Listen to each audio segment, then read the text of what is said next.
ఖచ్చితంగా సార్. ఎందుకంటే చైర్మన్ పదవికి రాజీనామా బలవంతంగా చేయించారు. చేసిన తర్వాత ఆయన పార్టీలో ఏముంటది, ఏం విలువ ఉంటది, ఎవరు చూస్తారు, ఏంటి అసలు ఏముంటది? చీకొట్టేసి పక్కన కూర్చోబెట్టిన తర్వాత బలవంతంగానో బెదిరించినప్పుడు ఆయనకి ఇంకేముంటది చెప్పుకోవడానికి?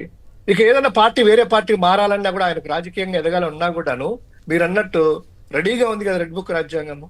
ఏదో ఒకటి ఏముంది, ఇప్పుడు ఏమీ లేని వాళ్ళని పెట్టి మొత్తం అంతా కేసులన్నీ చుట్టుకొని పెడతా ఉన్నారు. నువ్వు ఆ రాజద్రోహంకి అంటావు, ఐఏఎస్ ఇట్లా అన్నావు అని చెప్పి ఏదో ఒకటి చిన్నది తీసుకొని వచ్చి ఆయన లోపల పెట్టకపోరా? సో ఆయనకు భయం అనేటువంటిది ఉంది పాపం. మంచి యువకుడు, ఇంతకుముందు మా పార్టీలో కూడా ఉన్నారు, నాకు కూడా వ్యక్తిగత పరిచయం ఉంది. కొంచెము వాళ్ళే చెప్పారు, అబ్బా సబ్జెక్ట్ గురించి మాట్లాడుతున్నారు, చాలా మంచి జీవి రెడ్డి అని గోరట్ల బుచ్చయ్య చౌదరి కూడా నేను ఒక ఛానల్లో మాట్లాడుతున్నారు.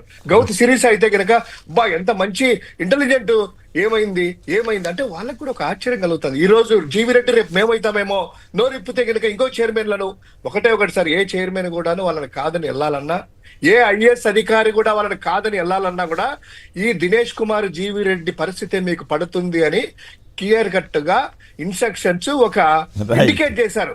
రేపు ఏ చైర్మన్ మాట్లాడాలన్నా కూడా జీవి రెడ్డి చూసావా,